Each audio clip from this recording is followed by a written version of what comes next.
if you've gotten the chance to go study, work, or live in America, there are a few things you might need to know. You probably think that this continent is a money printing machine, a mint, if I may use that word.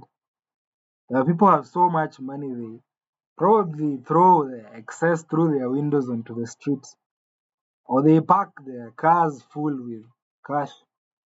At least we see celebrities do that, large amounts of cash in bags and all that. Yeah, but that's not the reality on the ground. It isn't. You're probably coming out of Kenya thinking by the time I come back to Kenya, I will have $1 million. And I'm not going to say that's impossible because it is. Our stories are all different.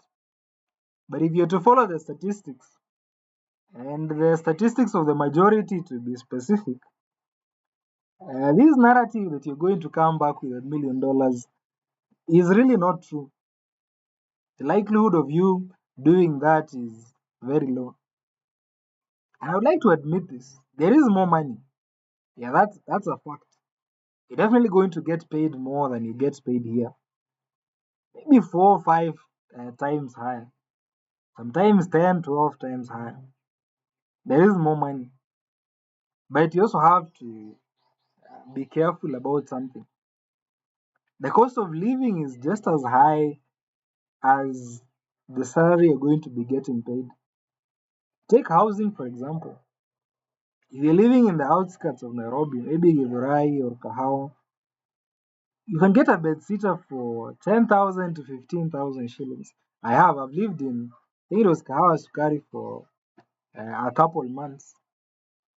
And there's electricity, there is water, and yeah, there was an indoor bathroom and a toilet specifically for the bed sitter itself. And it's an okay life, it's not a bad life. But you'll find the same bed sitter at some place in the outskirts of a city like Toronto, and it will cost you $1,000. Or you could go into a basement with no windows and maybe share it with someone for a 2,000 basement uh, shared among two people for $1,000 each. So as you can see, you're making 10 times the amount you would be making in Kenya, but you're paying 8 times the rent. So you only have a little bit of extra money if you wish to save. So that's not just it. I mean, the housing situation is the worst thing I would say. If you're trying to own a house, that's even worse because they they range somewhere from $300,000 to $1 million. People take years, 10, 20 years, or 30 years paying mortgages every month before they can own a house of their own, even if they are citizens. How do you think the situation is going to be for you as a foreigner? 'Cause there's a tax for foreigners, in case you didn't know. Not in every section. I know in Kenya, when a foreigner visits something like a national park or a reserve or the orphanage or like giraffe center, they'll get charged a bit more than the local. Such things are the prices are the same in America. But the problem comes in when you want to study there. So the government has heavily subsidized the cost of education for citizens. So it pays a huge part of it, and then you just have to pay a small part. But that's not the case if you're a foreigner. You'll find yourself paying up to 10 times more than what the citizen is paying. And you're not making much more money than this citizen. You're actually not. But you're paying 10 times. So unless you're very rich, you might not be able to afford education there. I know if personally I went there through a scholarship, so I didn't have to worry about that. But I know some people who are paying for themselves, and I think they were the ultra rich in their own countries because that's the only way you can afford. And then when you are students, they limit just how much you can work. I remember being told I could only work for 20 hours a week. So very few jobs will allow you to be working 20 hours a week. Well, that's part-time working.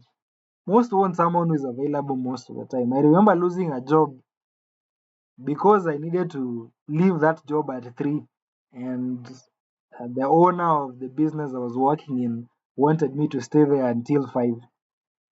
So she had to fire me because I was not dependable, and that's something they look forward to. Then there is medical care. In countries like Canada, it's free for the permanent residents and the citizens.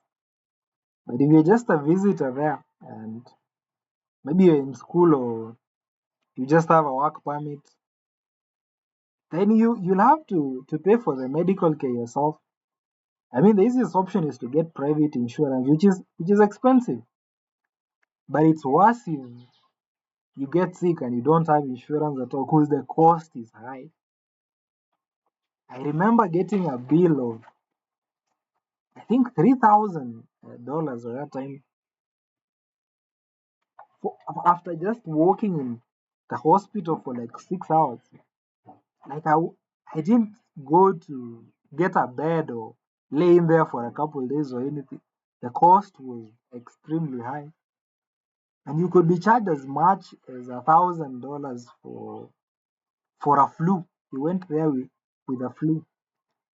I had insurance, though, so that was not an issue. The insurance paid for it, but it's important to look at that the cost of medical care and the groceries.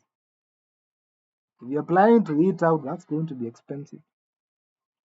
And if you're planning to have some healthy food, that's even more expensive. I remember buying kale. I think it was $3. That's about 300 Kenya shillings. Remembering back home, kale is 20 bob. That's about 10 times, not even 10 times. It's about 15 times the cost for kale. Same thing goes with fruits. I was trying to buy some avocados, and each avocado is going for $5. And I remember back home buying an avocado for 10 shillings. That's a 5,000% increase in prices. If you want to eat unhealthy, it's a bit cheaper. Yeah, definitely. If you're going to KFC or some pizza place or some other place, you'll find the prices are considerably the same among those countries. But if you're looking for healthy food that is very cheap in a third world country like Kenya, it's very expensive around there. Then transport, you wanna take a taxi or an Uber, be willing to pay 6, 7, or up to 10 times the price for an equivalent distance. These drivers are doing their job, and the cost of living for them is also high. So these apps and cars also charge a considerable premium for the services. Everything is expensive. Everything really. And maybe you have a degree, and you probably think these things will be different for me because I have a degree. The government and these private entities will be chasing me, and I'll be the one who will be dictating just how much they will be paying me because of how qualified I am, how experienced I am. But you're met with shock when you arrive there. So many people have degrees, but like bachelor's degrees. So many people have master's degrees. So many people have PhDs, and I was surprised. Like I found someone who is still not 30 and they have already completed their PhD. So you get there, the priority is always given to citizens first for these jobs. So when you're competing for these jobs, you're already an underdog even if you are highly qualified. And let me tell you, money is not in education. That's what they teach us here in Kenya, that you study hard, pass your exams, uh, get to as high of level of education as you can, and you'll be rich. But that's not the case. Money is not in education. You're probably going to start off with a salary of about 50,000 to $80,000 a year after you're done with your bachelor's degree. For most cases, unless you're working for well-known big companies, which are very competitive to get into in the first place. But you're going to you get a salary which you barely survive. The smartest choice I see people do is to send money back home and try maybe to build a house, maybe start a business with some matatus and bodas, maybe some real estate. Those are smart moves.